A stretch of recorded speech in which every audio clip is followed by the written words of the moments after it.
And we're rolling again. This is take two. Okay, let me know. Okay. Okay, wait. Can you hear yourself now? Yes. All right. Oh, that's so weird. Yeah. Okay. All right. I'm a witch, and it is 9:21 p.m. on the gorgeous night of the 24th of February 2024. And I have a guest, finally, after all these years of telling you that I was going to have guests. I finally do. And her name is Kassandra Davis. Hi. Hello. Oh my God, wait, hold on. Everybody wants to, they're so happy for you. Am I your first one? Kinda, yeah. Why don't you get up on that mic just a little bit more? No, that's all right. All right.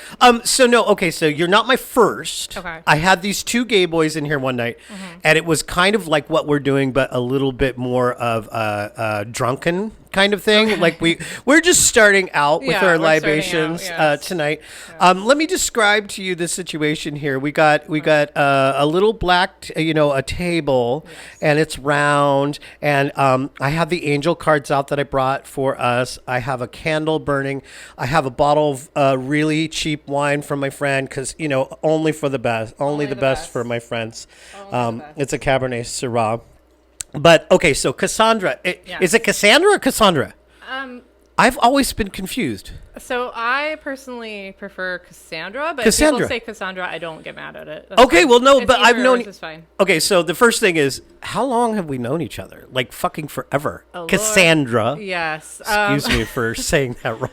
No, like I've known you forever. Well, how do you say your name? The other pronunciation is so elegant, and I feel like the other one's a little harder. But I mean, that's kind of just what I've known my entire life. So yeah. But yeah. Oh God, I don't know because I think. I'm trying to recall. I mean, way back. Yeah, I think easily within like. Okay, so I came here 2008. Okay, I moved into the inn at 2009. Okay.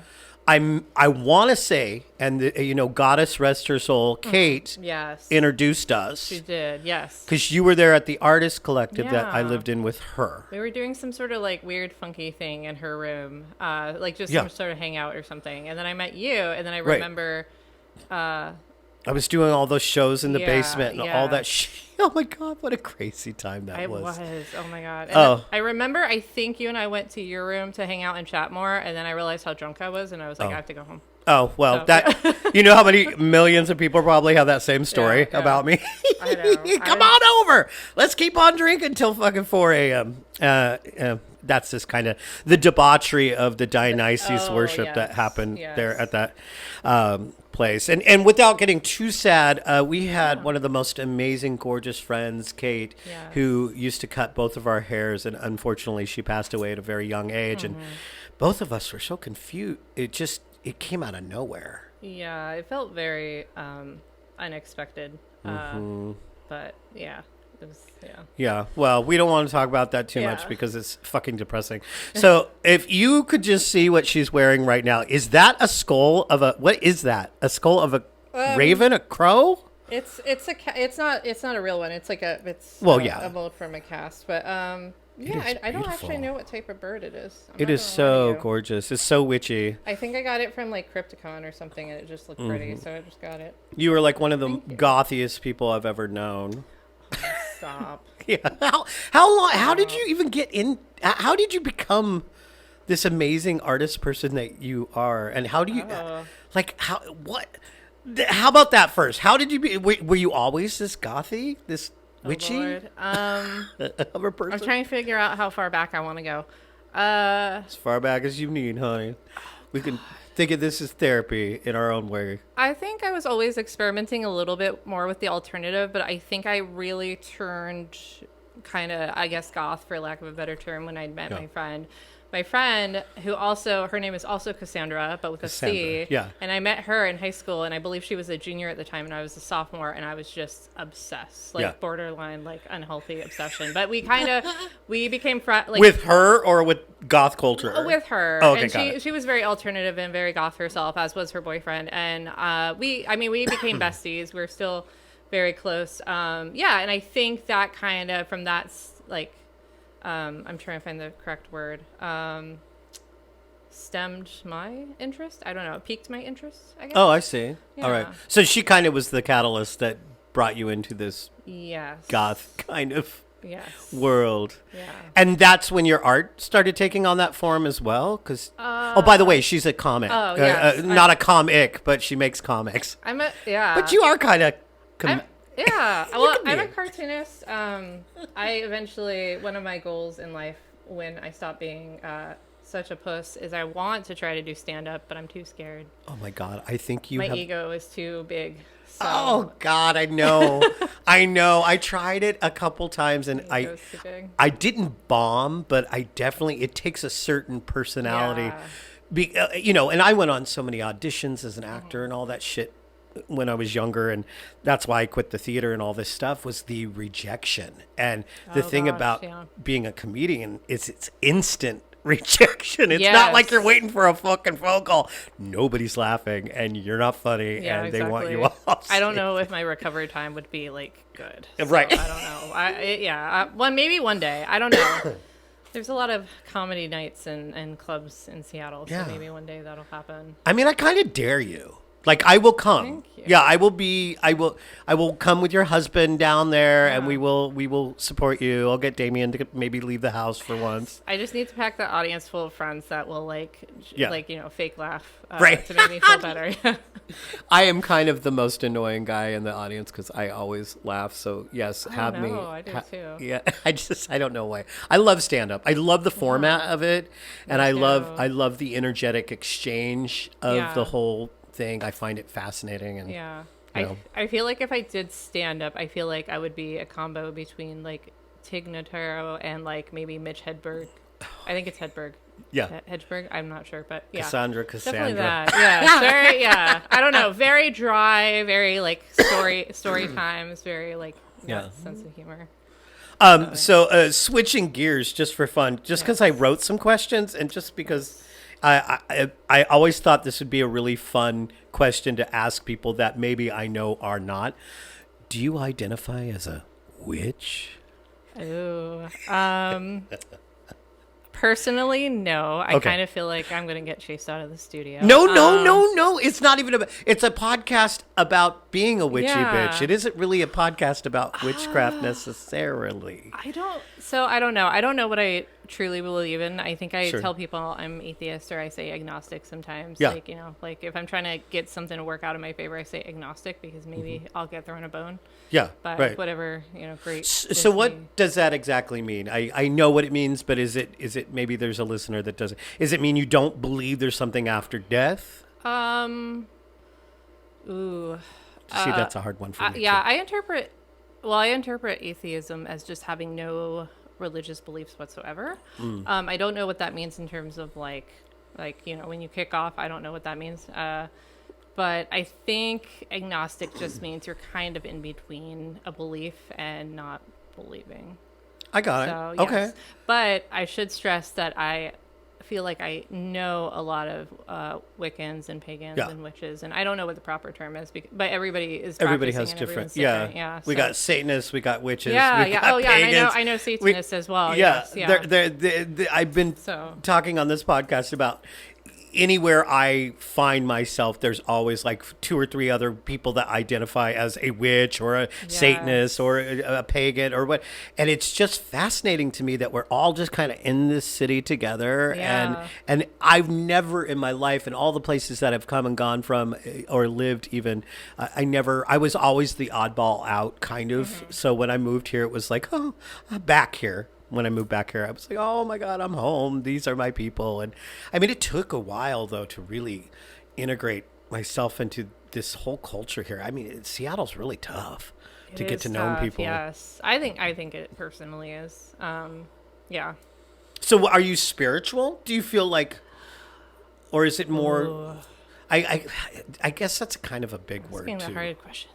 Yeah. We can move on. I'm just curious. I think I'm spiritual in, I don't know all of it, but I find astrology fun. I like getting tarot readings.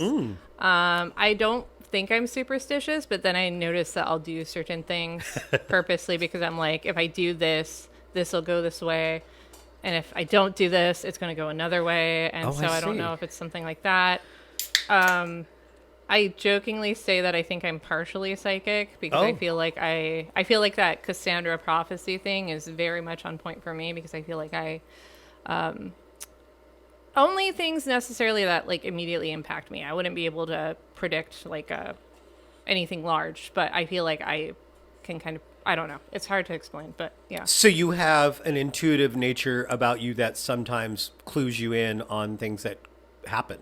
Yes, I think so. I think so too. And I've known you long enough to be like, yeah, you're right. You're definitely a sensitive person. Yeah, I think I wish, God, maybe it'll come to me later, but I wish I had some interesting stories about this. But no, I've definitely had instances where I'll just be thinking about it and then it will, it'll occur or something will happen. And then part of me is like, well, is that a self-fulfillment thing or is this just being super like hyper aware and like really paying attention, or is this like a I mean, I'm a big believer in trusting your gut and your intuition. So I don't know how many times in my life that has saved my ass. Yes. From same. Absolute like possible death to just like, well, that heartbreak isn't going to happen because I'm not going to go. Or I'm not going to deal with that. Actually, I have a thing I got to do tomorrow that my gut is telling me I just don't want to deal with it anymore, and so I might not. I might just say fuck it, because my gut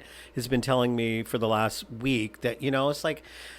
And I'll tell you more about it as a friend down the road off the podcast because it is kind of a shitty, life-changing thing that it's just there's nothing I can do about it at this point. But, I feel you.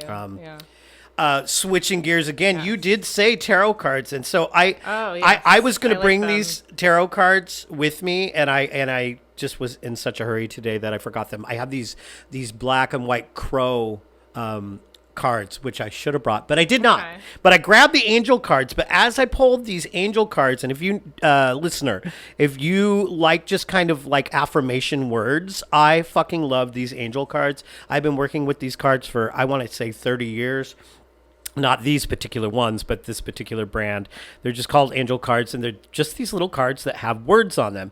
When I pulled out, and when I was setting up the space here to bring Kassandra into my incredible studio here in the depths of Capitol Hill, this one card was like that when I pulled it out of my bag. Oh. So I'm kind of like, ever since you were coming, I was like, what is that card? Yeah. So I'm going to flip it. And something's telling me this is this experience. This is the word for you and I. And let's just see what it is. Grace. Grace. Oh, Lord. Oh, I don't know if I have a lot of that. I know. Okay, maybe it's not that one. No, okay, no. Maybe it's about allowing us grace. Yeah. Allowing ourselves grace. Okay, well, so how I like to read it is maybe give me the grace to deal with, and then I'll shake it. I'll grab another one, and then I'll ask what it is. It's like, give me the grace. Angel words. Give me the grace of the openness to, this is how I read them, to exploration of new experiences like this. Yes. So that's our reading, or my reading.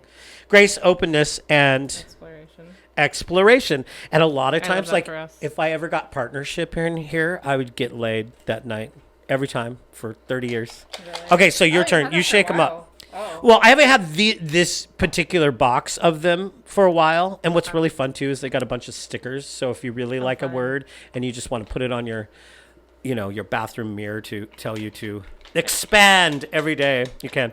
I'm grabbing 3. Yeah, just grab 3 and we'll read them together. Do I have to grab them in a particular order?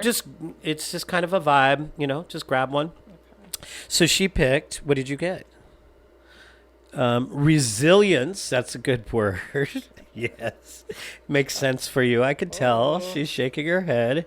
Exploration again, okay. And she did shake them up. And what else? Forgiveness. Oh, no. What do we got to forgive? Is there anything we got to work on? Why? Forgive me for not being the MC of your wedding. Oh, my God. I'm just kidding. That's okay. We're just grateful you were able to make it. You and Damien and Shotka. Yeah. I wanted to talk about your wedding just for fun, if you don't mind a little bit. Okay. I almost brought it up earlier when I was. Oh, good. Oh, good. Yeah. I was kind of like getting ready to come here, and I was like, oh, that was your wedding, which was out in Black Diamond, and it was on, where was it? I guess you don't have to say exactly, but I guess it doesn't matter. I know the venue is Black Diamond Gardens. Okay, yeah. And Black Diamond Gardens had these, like a pond. Yes. And land. And this was an outdoor wedding. And some of the coolest fucking people I've ever seen gathered in one space were there. And today, as I was cleaning out my podcast stuff, I took a recording of something at your wedding, and this isn't anything that has to do with you guys, but I wanted to play this sound bite because I'm fascinated by the sounds of everything, and I came across what could have been, or is, in fact, I think a pigeon. Do you remember the pigeons that were in this little cage? Yes, they have doves and rabbits there. Listen. Yes. So before your wedding, I had to walk around, and I came across these beautiful animals in this little thing, and this is the sound I got, and I thought it would be fun to play it for you. Isn't that cool? I was deleting all this shit, and it said Black Diamond Garden. I'm like, that has got to be at her wedding. Like, how could it not? And that's exactly what it was. So tell us more about the wedding. How did that all play out? Like, did he ask, or did you ask him? Like that whole thing. If you don't mind sharing. I had proposed. Yes, I had proposed, and we both knew we wanted a Friday the 13th. And it was so good. Yeah, and one happened to be coming up in May of 2022. So that's what we were aiming for. Excuse me. As far as the wedding, it was really fun just because I loved our venue, and so amazing. Our venue manager and producer, her name was Deidre. And our photographer, Sarah Jane, both of them have commented on basically how cool our wedding was. It was. They were like, this is like the best group. This is like you'd said, like the coolest people. And I was like, a hodgepodge of just the most random, amazing, gothy people, all the way to kind of normally kind of people all mixed together, and in an outside gorgeous experience. And it did feel like, and I'm a huge fan of Friday the 13th, and we'll get to horror films here in a minute. Okay. But about that. When I was there, I was like, this is like Camp Crystal Lake. Yes. It was so perfect. I think that's why, I don't know if the proper term is pond or lake, but it definitely has its own body of water. And I believe that's why, that was one of, I mean, there were several winning factors. We'd seen quite a few venues, but we liked that. And also because apparently there were river otters in there. I didn't see the otters. Damn we hadn't seen them either, but supposedly, rumor has it they're there. So if they say they were there, they're there, because they had a bunch of animals on that farm. And we just thought it was so appropriate with it being Friday the 13th. So. Oh, and what a fun little drive out there too. Like I had my buddy Twig, you know Twig, yeah? Yes. Little skinny kid that dances in used to dance in Lady, and I used to hang out with him a lot. Then pandemic happened, and anyway, he lives out in that area out there. So that the only other time I'd been out there and would ever go out there was either for a wedding or a friend. And I was like, this reminds me of Southern Oregon, where I'm from. This is a magical place, and I just wish I could live out here, but I would miss the city. But oh my God, it's just hop, skip, and a jump, and you're out in the middle of nowhere is what it felt like. Yeah. I really love it out there. It's just kind of like a little collective of different. I guess they're technically cities, but I consider them more like towns or villages. But Black Diamond I think is really pretty. Yeah, I want to get back out there someday. And that photo of you guys like in the canoe or what? In the boat. It was like a little rowboat. I was terrified the whole time. Not of the boat, but getting in and out. I was really scared. Right, because you were all in your wedding garb. Like, what if you fell in that? Yeah. Deidre had ensured that wouldn't happen, but no, I was just very nervous. Yeah. Well, it was lovely, and I Thank you. Again thank you for having me there because of course we talk about it to this day because I'm so close to just being like, Damien, why aren't we married yet? It's like 11 years. Like, why don't we just finally do it? I feel like I'm not. I don't feel like I'm. I don't know. I don't feel like I'm a bridezilla necessarily, but it was definitely a situation where Wayne and I had a very lengthy conversation about what we saw, and he was like, "I want something small and intimate and quiet, and maybe like a little, like a little courthouse wedding." And I was like, "Well, I want a lavish, large wedding," and you know who won. So, but he really liked it too. He definitely loved it. And he picked out, like, we everything was, he says I did everything, but I didn't. It was very 50-50, and I had him in charge of a lot of things, and I believe he loved it. So, well, I mean, it was big, but it was like medium big. It wasn't like overwhelming, like 800 people kind of wedding. Yes, it was, how many people were there? Do you know? Oh gosh. Roughly? I think roughly between 120 and maybe 135 people. Yeah, maybe. It was such a cool experience. Yeah. Just looking back on it, I just hope that we can not top it, but have almost that kind of experience. That kind of, it was fun. Oh yes. Yes. I want only the best for you. And thank should you. the day come, you are totally welcome. Pick my brain. Oh, I will. I will. Yeah. And speaking of picking brains, you were talking, what kind of podcast would you have if you did it? Because I would love to help produce it. I would even edit the first few episodes just to get you going. So my friend Jamie and I, Queen Jamie, Jamie the Strange, she and I have talked at length about possibly having a podcast. And I think a lot of it would be just different pop culture things. Sure. A lot of horror film centric stuff, but I know she's a huge gamer, so she would probably take the reins on anything video game related, and I would just smile and nod because that world is so beyond me. Right. But yeah, no, we were thinking that would be fun. Well, you see how simple it can be. Yeah. And like I said, I'd love to like try it out just for shits and giggles and Oh sure, yeah. Just get together and hang out for about 3 hours, and how this kind of started was.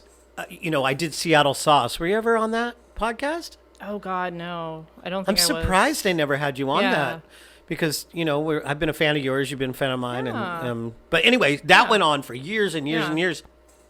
And I don't, real quick, they know the story, but I don't know if you know exactly. But the podcast hosting platform that I had been using for 5 years or whatever. I mean, I did this for a very long time. It was like 800 episodes, something crazy. Okay, Drag queens, fucking bands up and down the West Coast. Like that's wonderful. In the moment, kind of roving reporter Tony James. And right when I'd get off stage, I would start interviewing people and stuff. I love this format for whatever reason. I've always been like this. Like on the playground, I had a little tape player and I would record people I love that. on the playground. So this is ultimately my destiny. Now, do I get paid for it someday? I do not know. But anyway, so the hosting fucking platform died. They didn't tell anybody. Oh, no. So all those things, I have some saved and some of them are on SoundCloud and stuff. But the majority, the bulk of all that history is just gone because they didn't tell them. And my witchy dream is that someone out there downloaded every episode. And it's somewhere on their little hard drive. What was out of curiosity, what was the platform? It was called Podcast Garden, and it's more like I've not heard of that. Podcast Cemetery now. But now I'm on not Podbean. What is this? Anyway, I can't remember. They're not paying me, so I'm not going to tell them that. But back to maybe starting a podcast thing. I want to say that I spent $200 on this particular unit, but there's all kinds of units that you can get. But this is specifically for podcasting, and you have four mic, so you could have several people on your podcast at once, and each one of them could have their own mic and stuff. So it's definitely an easy thing for someone that would want to start to do it. Whether you get I think I have 20 dedicated listeners. All of you out there in Germany, thanks for listening. The people in Germany listen. I was like, what the fuck? Oh, I love that. So it gives you a breakdown of the downloads. Majority are here in Seattle. Where people are. Yeah, all over the world. And I don't even know how they got it. And so I'd be so willing to help you out with that. Thank you. Just because every time I do this, I learn something new. And my editing skills are just really on point, and I can do it quick. Like tonight, I could probably have this up in 20, 40 minutes. Oh, okay. And uploaded and ready to share with the world. So we'll see. Yeah. It's not like a turnaround. And I'm on 80. I think I finished 88 episodes today. I uploaded my 88th episode. That is an hour each. Ooh. That's 88 hours of me just talking. I love that. Yeah. So season 1 is going to be 100 episodes. Yeah. These little moments until I'm really in the groove and doing this every week with a new guest every week or whatever. It's going to be like interruption episodes. Just like I'm going to put them in between all of that. But they'll be living on somewhere always. So I'm excited. Will the 100th be like 1 or 2 special guests, or will it be like a compilation of your favorite bits? Oh, I don't know. I'm glad that you turned the tide on me. Maybe I could do that. I would have to listen back. 100 hours of audio is a lot to listen back. That is a lot. It might be good to start from scratch. I don't know. I might have to just start the fuck over. But about starting projects, the other question, without being too silly with stopping our flow here, because I'm really not. You're an artist. Yes. And what kind of art do you do? So I think we touched base on this earlier, but I don't know if I answered the question at all. But no, I pride myself on being a cartoonist, but I am a professionally I don't know if the proper term's classically trained. Sure, we went to we went to the same college. Yes, I was formally trained as a fine art artist. So I personally feel like I'm a jack of all trades in that way. In that regard, I can work with several mediums, but definitely for me, I always fall back to my tried and true, which is paper, pens, pencils, things of that nature. I've started to learn Procreate though, and that's my biggest thing right now is learning that program. I got Damien on that now, and it's on that. It's so wonderful. It's literally it's $10 to own the entire program. They're not pulling any Adobe bullshit yet that I know of. I know. And no, it's I don't know. I wouldn't say I'm a slow learner, but I am very keen on learning entirely on my own. So I've been doing a lot of just Googling and YouTube videos and stuff, and I still have no idea what the hell I'm doing. That's the fastest way for a free education on anything that you want to start doing. Yeah, I just think so. Type it in and you got it. Yeah. The feature on that I find so fun because I write music and stuff. I'm trying to get Damien to create enough content of him drawing. It's where you play back. I love things you erase. I love that it does that. I love that it keeps track of basically the moment you put the stylus down. It keeps track of the time, which I think is great because I can really in real time. I mean, granted, I'm still learning, so it's a little bit slower than if I were doing it just with pencil and a pad of paper, but it's interesting to see how much time it takes, and also it's fun to watch the little playbacks. Yeah, and I love see, those. I actually I don't know, in a very almost like a footballer type of way, I can go back and be okay, so why did I do that when it would have made more sense for me to I know it's a very quick thing, but I can be why didn't I just do this from the jump? You can kind of watch me start a sketch, realize I hate it, erase it or delete it, start over, and then it's so it's a fun little. Well, you know what I did for Damien is I took the playback, saved the video, then I ran it through video software and slowed it down. Yes, I love that. And that way I could probably do that. Yeah, it's so easy. I'll teach you how to do it. So easy. There's a certain program that I use. Yeah, and, please do. Yeah, and it's so simple. And you just slow down the speed because it goes, you see it all real quick.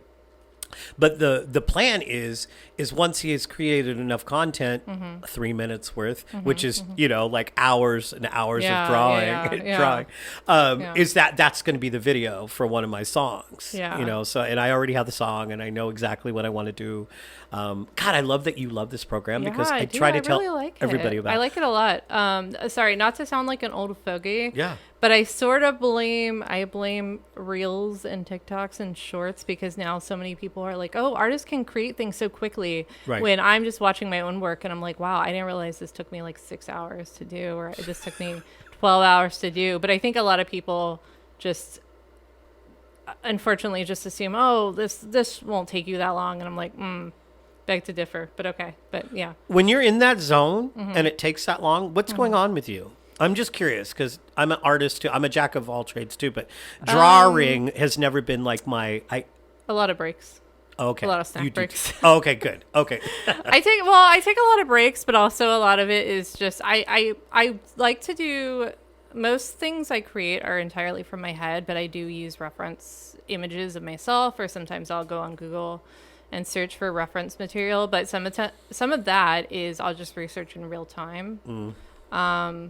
As you're doing it. Yes. And with Procreate, sometimes it's just like I literally will have just learned, for lack of a better term, an action, because that's what they're called in Photoshop. I'll learn like an action or something, and the next day I'll just instantly forget it. So literally that time will be spent just figuring out how to relearn it. So, right. Yeah, I don't know. It's a lot of, yeah. When I was doing my poster work a lot for the job that I have, when it was really important stuff, I like gay pride or something like that, I would make my initial thing, and then I would start using Procreate as this tool to like add more color here, add this here, and it's such a versatile tool for any kind of artist that is a visual artist. Yes. So if you do make posters and you're listening to this, get yourself Procreate. I can't remember how is it spelled? I know it's kind of an odd spelling. Oh, I think it's just Procreate.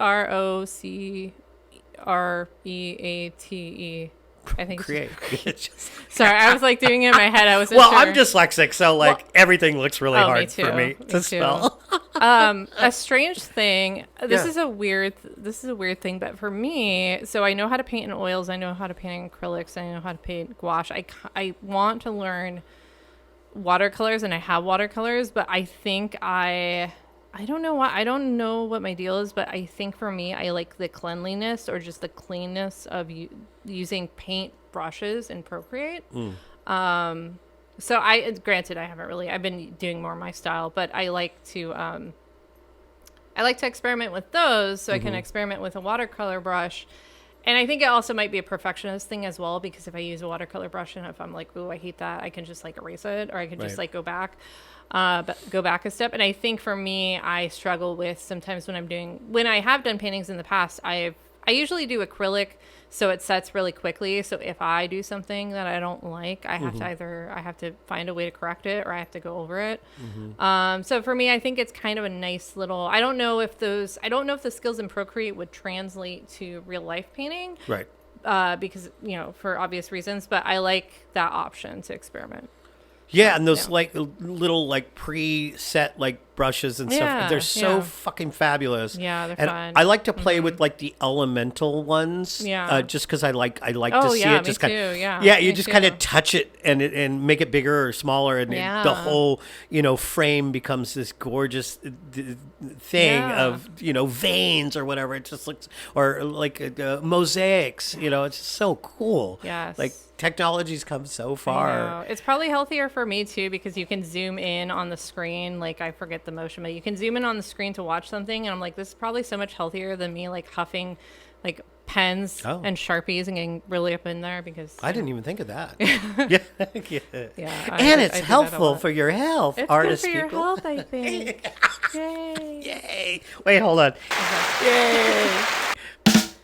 So, what was the aha moment of, as Oprah would say, when you realized that you're an artist? That's something I love to ask every artist I've ever known, just because. Can I tell you mine real quick? Yeah, please do. I love that. So, and the only reason is this is what I'm kind of looking for out of the answer is that I moved from Portland to Southern Oregon. My whole life just got uprooted. My mom decided that's what we're doing. I was 13, I don't know, just that vulnerable age of when change happens, that's not the time to move. It's like you should have left us where we where we were. End up in my hometown, her hometown, in the same fucking high school as my grandmother, to my aunts, my uncles, my mom, my dad, the whole thing. And I somehow missed picking electives. And I was like, I don't know how this happened. I ended up in choir. I ended up in theater. Those were my two. And it changed my whole life, right?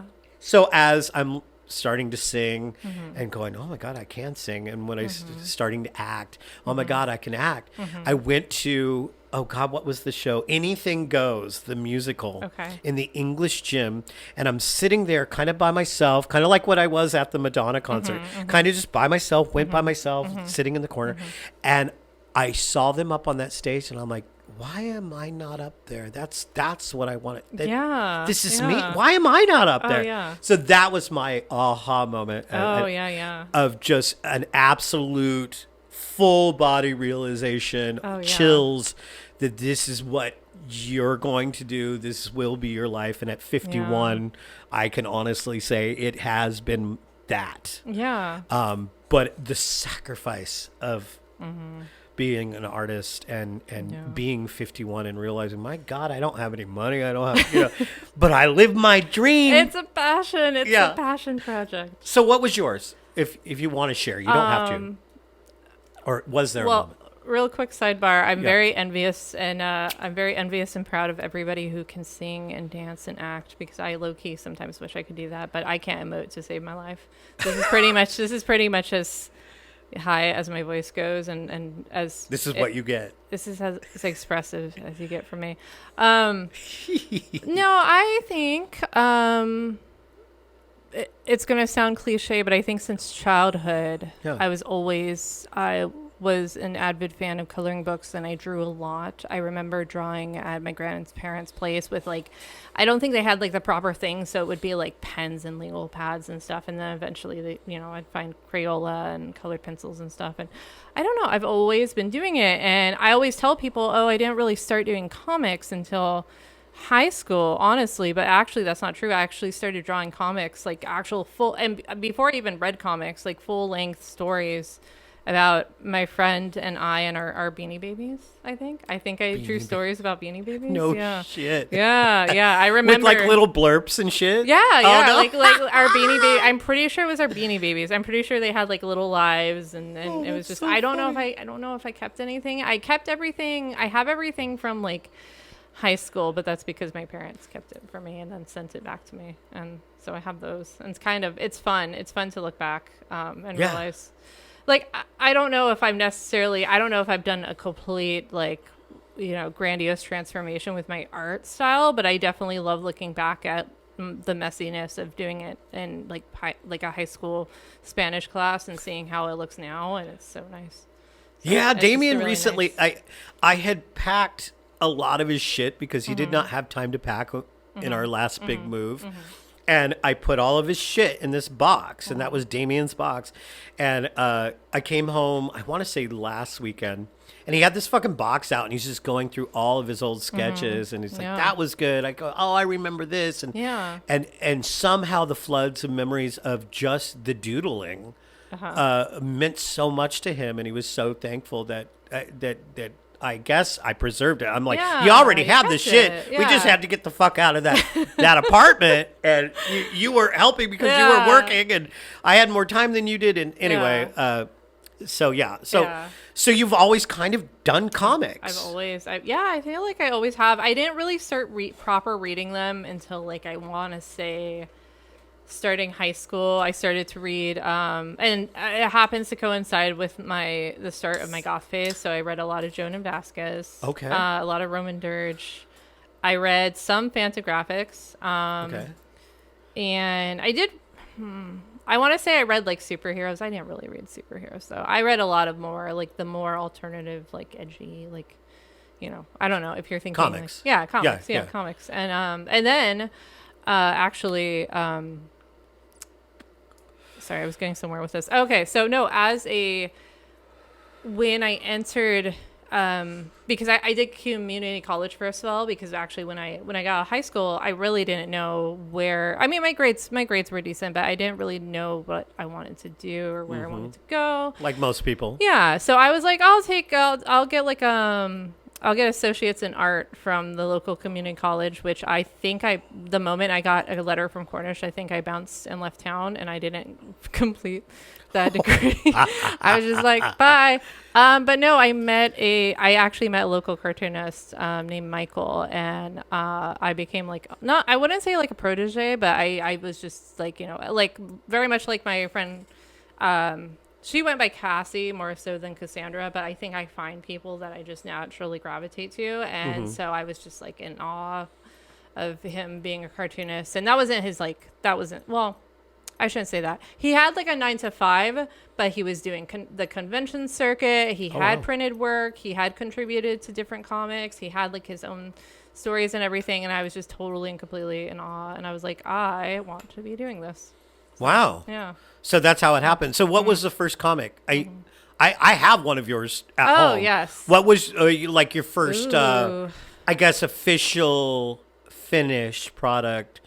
Maybe not something that you had sold. But. Okay. It's funny you say that, because I was originally going to say, so I had a Mockery and Vodka Volume 1, which was just basically just a compilation of a lot of my webcomics. Because I was making an attempt to do webcomics, and I realized it wasn't really for me as much as I like webcomics, but just because I know myself and I wasn't consistent and fast enough to turn them out in the time you needed them. So I was going to say that one, which I don't even know if it was an issue 1. I title everything at issue 1, and then you never see issue 2. I think that's going to be like a going bit for me, is like I don't know. I always switch gears and want to do something different. But I actually, going through my things, I have at least 2 or 3 Tragic Tom comics. And Tragic Tom is a character I created, again, in Spanish class. Okay. My sophomore year. And basically, Tragic Tom is just a stereotype of a goth. He's very depressed. He's very sad. He's actually entirely monochromatic.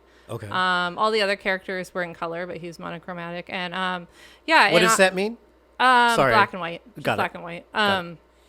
And I started to draw comics of him, and that was kind of like my outlet. And then I think I did one standalone comic, and by comic I mean just several pages of different stories and like covers and everything. And then I think maybe my junior or senior year, as a solo endeavor for art class, I was given the go-ahead to create a comic book again. So I did another comic book with Tragic Tom stories. I fucking love that. Thank you. I've seen Tragic Tom. Yeah. And I've known that person, in my life a few times. Oh, yeah. No, I know one right now. Yes. Well, it's funny. I kind of want to revisit him, actually. I want to revisit him because I actually feel like he's kind of like a if you know character. Like anybody that knows me from Southern California is very aware of him. I don't think a lot of people know about him here. And I'm like, I would love to revisit this and have this be like a PG-13 kind of type of comic. But the thing is, a lot of again, I was reading a lot of edgy comics. Yeah. So I think, trigger warning, I think a lot of my comics explored unaliving oneself and self-harm and things of that nature. Because, again, he was a stereotypical, right. But the funny part was he would always attempt and he would never succeed. I know. It sounds really macabre, but no, it was everything always foiled. It was always foiled every time. Do you feel like your art was kind of where you were at? Are you that kind of artist? Like the Stanislavski kind of like school of you got to be coming from your own truth, or is this just like I'm just exploring this idea? Yeah, I think me at the time, I don't think I was nearly that troubled, or I don't think anybody had any reason to be concerned about me. But I think I definitely was like a loner. Kept to myself, an oddball. I had a lot of friends, but they were all from kind of like today, they are all from different groups of people. Yeah. So I never had like one specific stagnant group of friends. And I think I spent a lot of days indoors in my room just creating comics and stuff. And and it's like teenagers are, I think I was struggling and dealing with a lot of emotions and I didn't know what to do with them. Sure. So I would just put them into this character. Yeah. And I have other characters too that like I have one character specifically, and this is why I'm trying to figure out how I would tackle making this PG-13, because there's one character that was very much I think he was gay, but it didn't really give him a specific sexual orientation, but he was very much into BDSM. Oh. And this is a teenage boy. Okay. So I don't know where my head was at. Well, but, I didn't draw anything. I was probably my most sexual when I was a teenager. Yeah, he would just wear, it was nothing scandalous, but he would just like, I would draw him wearing like straps and stuff over clothing and things like that, and like dog collars and things like that. And so I think he was kind of like my sexuality outlet, and then Tom was like my working things out outlet, and then I had other characters as well. Sorry, not to go on a tangent, but not please. One of my friends, I'm just pissed that I had that fucking air purifier on the whole time. Oh, okay. Well, we'll see how this sorry, turns out. Listeners. We got about a half an hour without that now. Sorry. Sorry. But these mics are so directional that I think we're gonna be fine. I hope it'll be okay. Yeah, it will be. But no, in high school, I became friends with a girl named Michaela, and she is a fantastic artist. We've sort of lost touch, but I think I found each other through social media. But she's a fantastic artist, and she also started creating her own characters. And so our characters would almost like a crossover, except they were both immersed in each other's world. Okay. With their own, and it's funny because I would love to incorporate her characters into my work, but now that I'm in touch with her again, I want to like get her sign off before I do that. But sure. But so like a collaboration project. I love that. Thank you. Right now I have all these backing tracks, and I keep on going to like karaoke's around town, and I'll come up to a person, I'm like, I fucking love your voice. And I have this particular track that I'm not doing anything with. I've been working on it for 2 years. I want to send it to you in an email, and I want you to create a melody line, come to my studio just like we are now, and record it, kind of thing.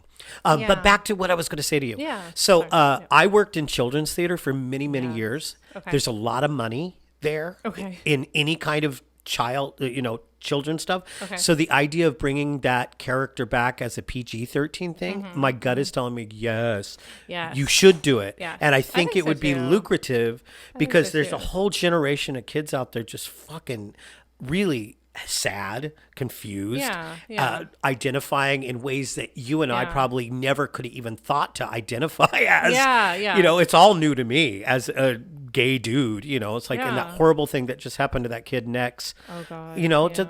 I don't get it, but if there was more art that could support.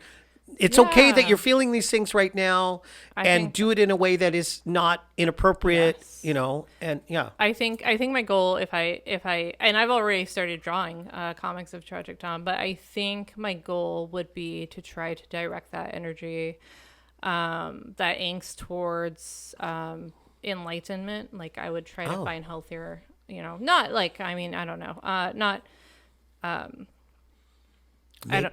maybe he becomes a witch. Yeah, I want it not necessarily family friendly, but I just want it to be less I want it to be more fun and more playful, and but still have like a slight edge that maybe children would enjoy. No one wants to talk about it, but we all think about it in some kind of way. So there's no reason why you couldn't have something that is very accessible for someone at 13 who is contemplating these horrible things, to have something that's colorful or not so colorful, and someone they can identify how you used to look at the comics when you were younger, and I guess, or anybody for that matter that likes comics. Sorry, to throw in one more thing. So please do. It's sort of funny because basically my gay character, his name was Kelvin, and he had a crush on Tragic Tom, but actually, ironically enough, Tragic Tom only had a crush on I think he had a crush on one person at one point. But and I didn't know that there was I didn't know there was a word for this, but I think he's very much asexual. Oh, yeah, because I never had him have any really strong romantic interests, and I just don't see him as a very sexual being. Yeah. And I'm personally not asexual, but no, I just was thinking about that the other day because I was flipping through my comics and I was reading them, and I even had scripts of things that weren't even printed yet or drawn, and I was like, oh, this kid is totally, So I was kind of like, hell yeah, representation, because I wasn't aware. I think I was touching base on a lot of things I didn't know what they were at the time. Sure. So, yeah, I think we all were. Just like I used to count on my fingers how many guys I was with as opposed to girls until my 20s, and I'm like, well, I've been with more guys than girls. I don't know. Southern Oregon's a very awful creature when it comes to being someone in the LGBTQAI two-spirit world. It's a hard place to grow up because men are men and women are women, and that's that, and Jesus is this, and but what is very odd looking back on it, there was a church on every other corner, and they were all different denominations of this same being, this thing, and Seventh-day Adventists and the Mormons and the Baptists hated them, and because they are not truly this or that, it was just like this sinkhole of religion that anybody like myself, just exploring their sexuality, since I knew that I could, it just was so awful. It was a horrible. And then I got to Seattle, and it was just like, oh yeah. When did you know you were? Can we talk about your sexuality? Yeah. Oh yes, please. How about the bi thing? Please like do. That's curious to me, because I was bisensual, is what I call myself. Oh gosh. So I don't know if I always knew, but I definitely went through. I don't want to say phases, but I think I was figuring myself out for a very long time. And then I think I didn't really. The funny bit is I don't think I ever formally came out to anyone. Just when I was 18. That's my story. I was decided. I was like, I'm pretty sure I was bisexual, and at the time I was a little promiscuous. Experimental. Yeah, basically, yeah. Sorry to whoever's listening to this, but basically from 18 to my mid 20s, I was definitely on one. And yeah, so I was casually dating both men and women at the time. And it just suited me. And I never, not once for a second was like, oh, like this is a phase or this isn't me. Like I was just like, oh no, this is definitely my vibe.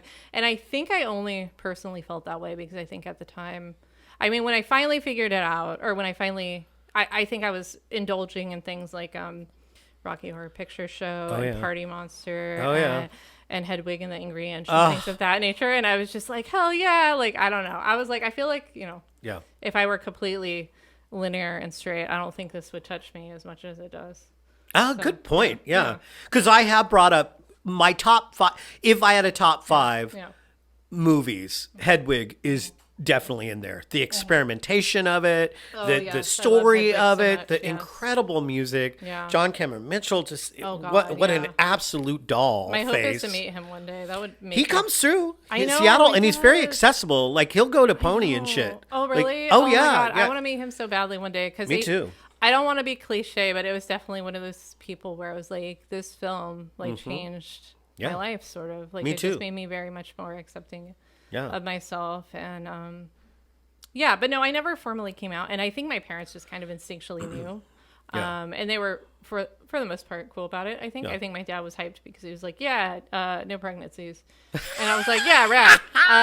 That is such a dad moment. I know, exactly. A cool dad moment. No, I think everybody I kind of lucked out because I grew up in a non-denominational Christian household, I want to say, and I outside of maybe going to church with my grandparents when I would visit them in the summers, like I didn't have that like religious, that like that internalized religious guilt, and I didn't have and I didn't have any judgment from my parents and stuff. They were very much like, when I was experimental with like goth and stuff, like they would get like the glares and stuff from other parents and friends, and they would be like, why, well, how could she go out like that? And I think my parents were like, well, she's not doing drugs, and she's not pregnant. She's not pregnant. Like they were very much like, if she wants to wear black lipstick, like who am I to, and I think they were that way about my sexuality. I mean, do you ever think you'll have children by any chance? Because I feel like I would be that exact kind of parent.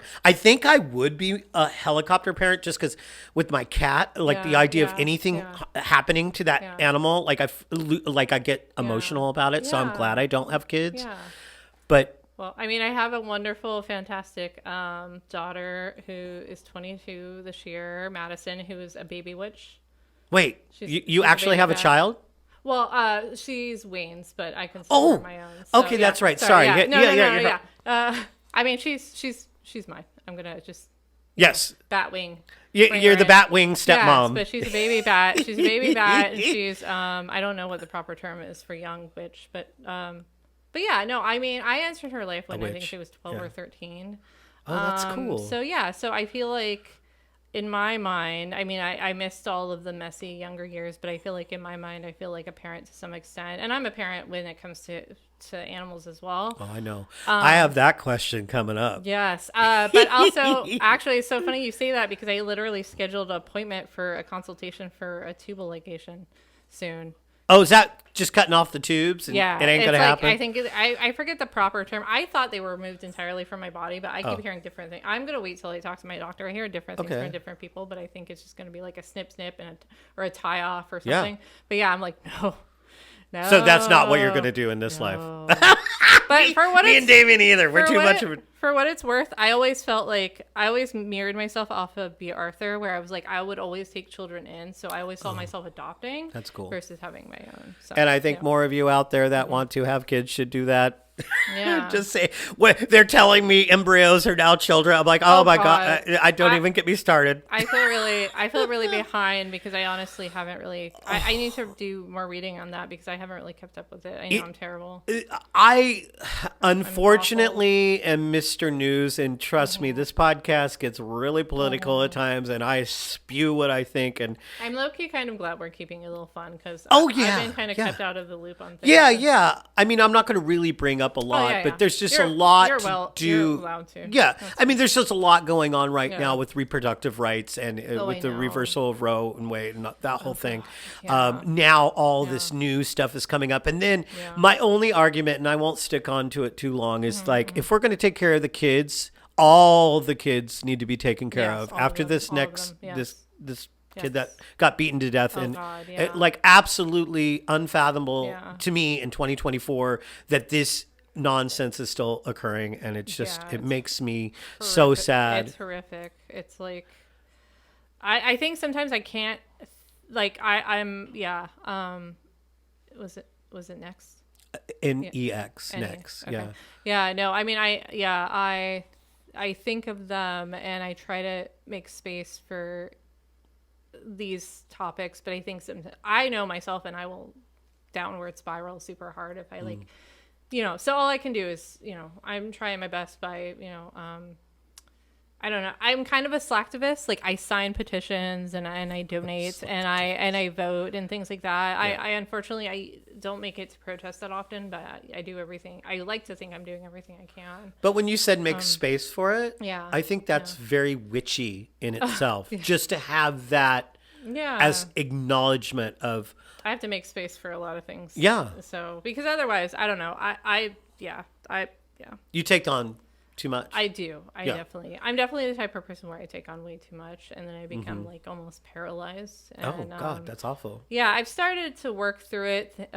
Thank you, my therapist, Lisa. I was going to bring up the therapy thing because you're so open and honest about it on your social media. I've been doing talk which you guys should follow her, by the way, if she drops that shit. I will. No, I've been doing talk therapy for I believe 3 or 4 years, and I also that with antidepressants. But yeah, I was very surprised at how well that taught me coping mechanisms for anxiety, for depression, for taking on so much. Like during the Black Lives Matter movement in Seattle, I was really like, not to make it about me, it's absolutely not about me at all, but I was really like, just, I don't know what to do. Like I was paralyzed with like, and my therapist really helped me through that and was like, you can only take it one step at a time. All you can do is be present and make space for the voices that it really impacts. And I don't remember. Yeah, I don't remember exactly what was said, but she basically was like, you cannot take on the world on your own, and you tend to do that. I'm like, I know I tend to do that. And so I just try to make space for it. And see, that's magic to me. Yeah. In a way. Yeah, that's manifestation as well. Because you're acknowledging it, you're giving it energy, but you're only giving it as much as you can give. Yeah. And because you know you will spiral. I will. I'm the same fucking... And they've heard me spiral on this podcast. Yeah. I will go off about this, that, and the other thing and realize... and constantly apologizing, just being like, I just need you guys to know this is who I am. So if you're listening to this podcast, these are the things that I believe. If you want to argue with me, I always say just reach out to me on a email.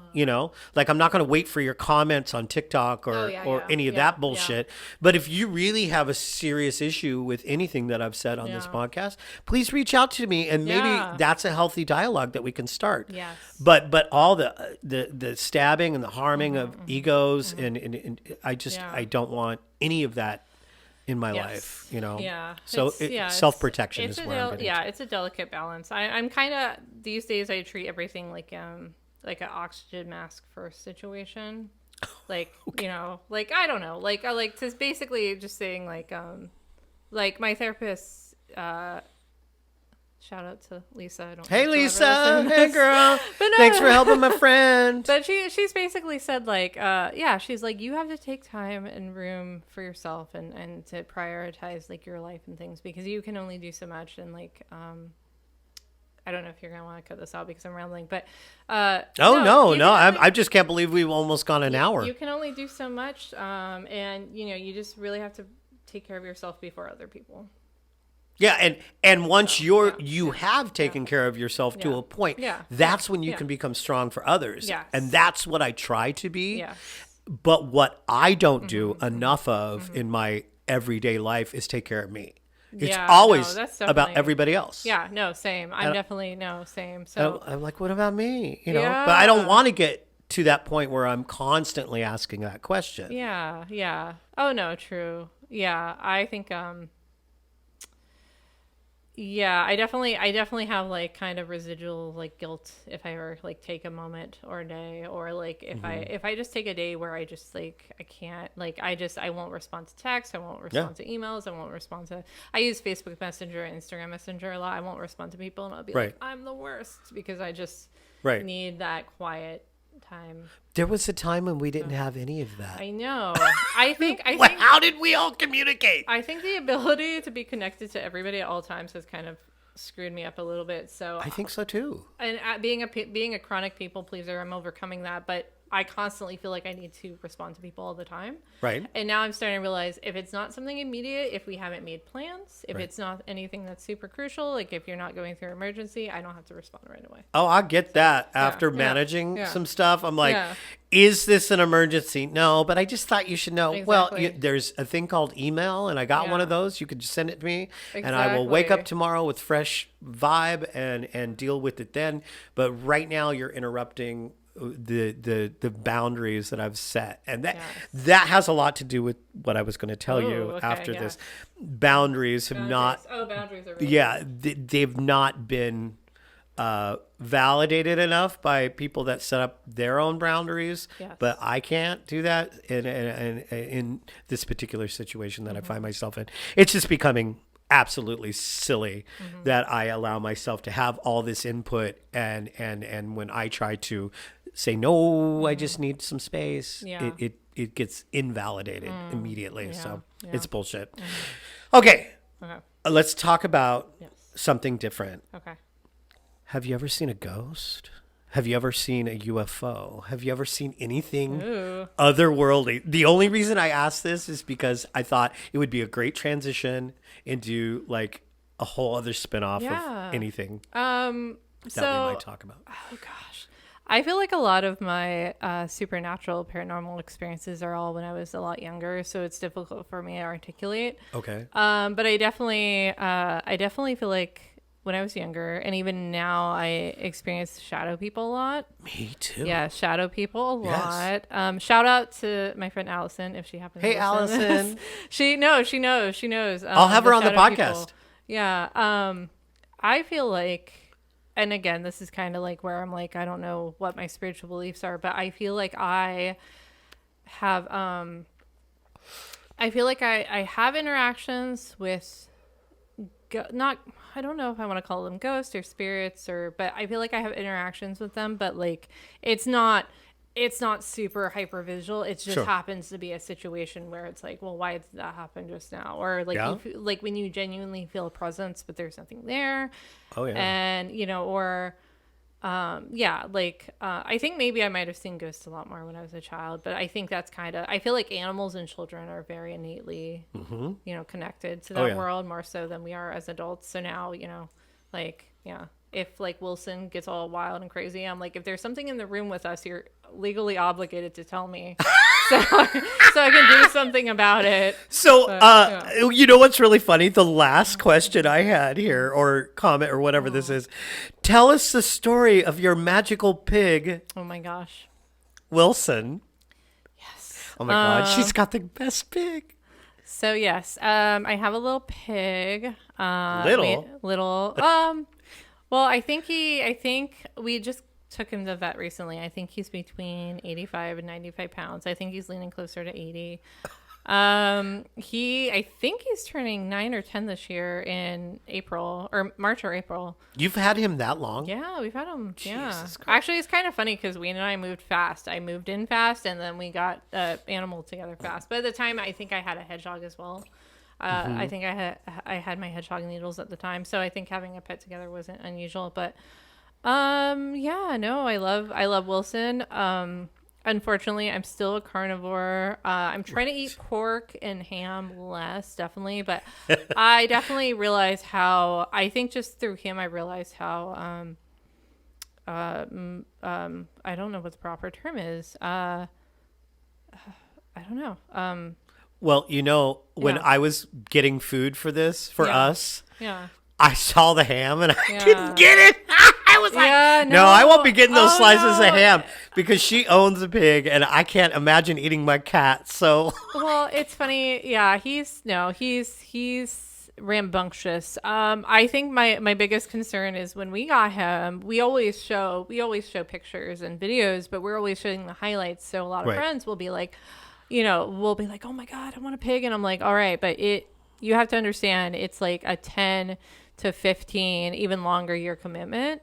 And they need a lot of space. It's not like a apartment in Seattle type of pet. They need a lot of space and they're you wouldn't think they are, but they're very territorial. They challenge you a lot. How? Like, tell me. They're very destructive. Oh, he'll charge at us occasionally. He'll try to nip at us. Oh. And we'll swat him on his snout. And he'll usually know it's coming and he'll run the other direction. Right. He is a huge mama's boy and dad's boy. And then when it comes to anyone else in his home, in his environment, he's like king. He's king. He's very territorial. Yeah. If we took him to a park, which we've taken him to parks countless times, but if we take him to a park or outdoor environment, he's a lot more chill because he's just like, he's just vibing, just sniffing the air and trying to eat grass and things. But I don't have any. I guess I'm afraid I don't have any specific stories, but no, I've always been. So the explanation is I've always been an exotic animal person. Okay. Growing up, I had cats and dogs. Right. I don't know what happened, but at some point, entering my adulthood, I became allergic to cats. Yeah, it sucks. Yeah, I just became horribly allergic to cats. So I have to take Claritin or something if I visit people with them. Yeah. But no, I've had hamsters, I've had rats, I've had a hedgehog at some point, I've had mice, and now we have a chinchilla and a pig. So I'm like an exotic animal woman. Yeah. What's Wilson's social media, if you don't mind dropping it? Because I just saw that you followed the podcast as here. I can bring it up for you. Yeah, no problem. I'm pretty in the moment with this kind of shit. Would it be okay if I set these? Oh yeah, go ahead. Yeah. Okay. Also, I hope it's recording me because I can hear myself, but I don't know if I'm talking loudly. Oh, it can hear you all the way over there. Okay. Yeah. She is grabbing her phone. Yeah. You do identify as she, gosh, I feel kind of bad that I've been dropping the she. Where in the hell? I know that you. See, what's really fun about this is I can cut all these little pauses and they won't even know. Okay, good, yay. That's what I love about editing. So when you talked about kind of being addicted to your art, like when I edit, like anything, video or whatever, and it's long. 12 hours will go by, and I will not take a break. I'm trying to think this if is the I problem. said anything cancelable. I don't think so. I mean, just so you know, I will let you listen to this prior to me releasing it. Oh, thank you. Yeah. Okay, cool. And be like, no, can you cut that? Or, I mean, we don't want to get too wild with it, but. And I ramble, and I know I and and use. But I see, I don't mind that so much as other people. Here it is. Here it is. Okay. There you go. Oh gosh. Okay. So yes, I admit I don't keep it very up to date, but if you want to follow Wilson on social media, he has an Instagram, and it is Wilson the Wonder Pig, all one word. There you go. So. How about your social media, since we're doing that right now? All right. If you want to drop it, please. Oh my God, look at this. Look, you're the first people on there. I'm going to like it. So, so funny. Her and her husband. They and their husband? So, sorry. Yeah. So, I identify as genderqueer, but I'm very lax with pronouns. I don't have a preference. I think so many people have known me as she and her that you just don't even. This doesn't bother me. Yeah. Well, that's good. I like occasionally if people will ask me my pronouns or say they, them, or he, him. Like that's great. But I don't feel super strongly about it. Got it. So yes. Me either. Yes. Okay. So yes. I guess. If you'd like to follow me, I'm trying. You should follow her. I'm trying to utilize Instagram a lot more. I'm trying to. I do have Facebook pages, but I basically, if you go to either Facebook or Instagram, if you just look up Mockery and Vodka, you'll find my comics and art page. Yes, Mockery and Vodka. Yes. And likewise, if you want to find my art page, if you look up Kassandra Davis, spelt with a K, you'll likely find my art page. But if you want a ticket to the clown show, and if you want to go to my personal Instagram, it's the cartoonist Kassandra Davis. That's my personal Instagram. So there you have it. And they, her, him. All of them over here to my left, they put on a great Instagram story. I'm a huge follower of so many people, and I love listening to your Instagram stories. You do? Yeah. I try to watch them, but sometimes I'll just set my phone somewhere and just listen. Move on. Yeah. Okay. I have a tendency to get my buzz on and then do this, but through video, but neither here nor there. I follow a lot of people, so at times I will just sit there and go through 20, 30 people just to get my stories in, and I'll stop. And then I'll see it, and then I'll move on. I'm like, okay, this is getting me. But you do put on a good story. Oh, thank you. Yeah. I think that's kind of why. I think my need. Well, I think my need to try to do stand up is because I crave attention, and my need to do a podcast is because I think I personally feel like I'm a very good storyteller. You're great. And you got a great voice for radio. My Instagram, if you see my Instagram stories, they're usually unhinged. I usually look barbaric and gremlin at the same time. And I'm usually complaining about, I don't know, the bank or my dentist. All of it. Yeah. Or something I've done or, or, if I'm heated about something, I'll be like, you know what? And another thing. And I just look deranged because I'm doing it all at home. And I'm the same way, well, as you know. But you always look so poised and put together. And I try. On walks and it looks super it looks very on point. And for me, I'm just I just woke up and I'm pissed. Yeah, it looks like I was kept in a basement for 3 days. I'm like, look. So here's the thing. Wilson locked you down there. Yes. Well, okay. So here's. For me, on this podcast, a lot of times what I've learned from listening to myself is that I am too, like you, get overwhelmed and in awe of all of the chaos that's going on around me. And I live such a social life. Yeah, I live such a active, in the moment fucking lifestyle that sometimes I get so overwhelmed that I have to just, want to turn it off, but I don't know how to turn it off. Where was I going with this? I was trying to say something. Overwhelmed. I was overwhelmed. I get overwhelmed, but I try to find the magic now. Yeah, me too. And sometimes it's as simple as like, I'm looking at you and I'm looking at the time and I'm looking at, but I look down at that flame and I'm like, that's really magical. Or I'll be outside and I'll be like, okay, there's those budding plants. It calms me down. Yeah. So that's what I'm learning. So I'm trying to find the magic. And what I'm finding here is that I'm just so thankful that you push my buttons to keep on getting you here.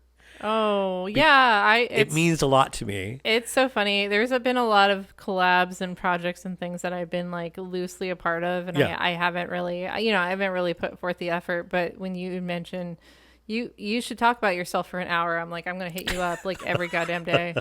I'm going to write you. I'm going to send you a carrier pigeon. Yeah. Oh, good. Yes. Send those pigeons.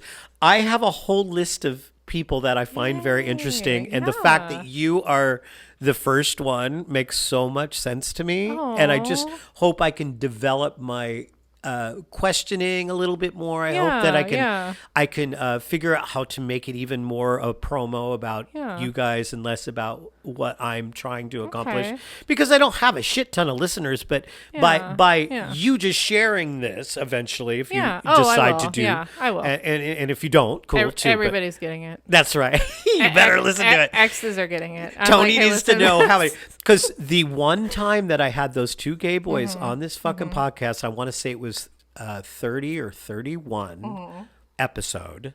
I'm on almost 100, so that was a long time ago. Yeah. And these gay boys were, we tried love spells and this, that, the other thing. Both their lives, which I have not had them on here, so I probably shouldn't talk too much, but they both seem to be in love now, because the whole thing was trying to find the perfect I just assumed they were a couple. No, they were just best friends. They were just best friends, and they were on my podcast. They did some love witching. Yeah. And one of them even asked me for a love spell, and I'm like, I don't really do that. I don't do that for people. If I did do that, like, there'd be all these implications, and I just would have to separate. Like, there's a lot that would go into that.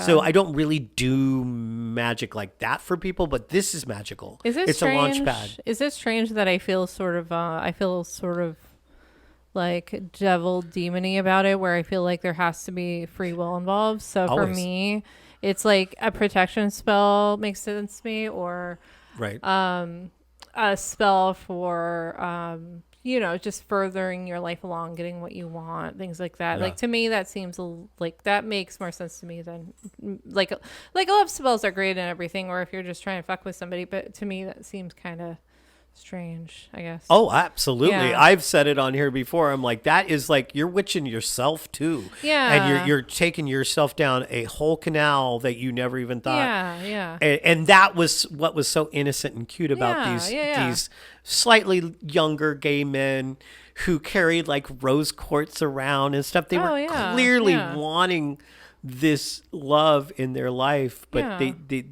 they went to extremes, in my opinion. And I think I did a love-ish type of sex spell many moons ago, and that did not end perfect or well. And it's like, you never know. And the whole free will thing, for me, it's for the good of all. Free will. Okay. I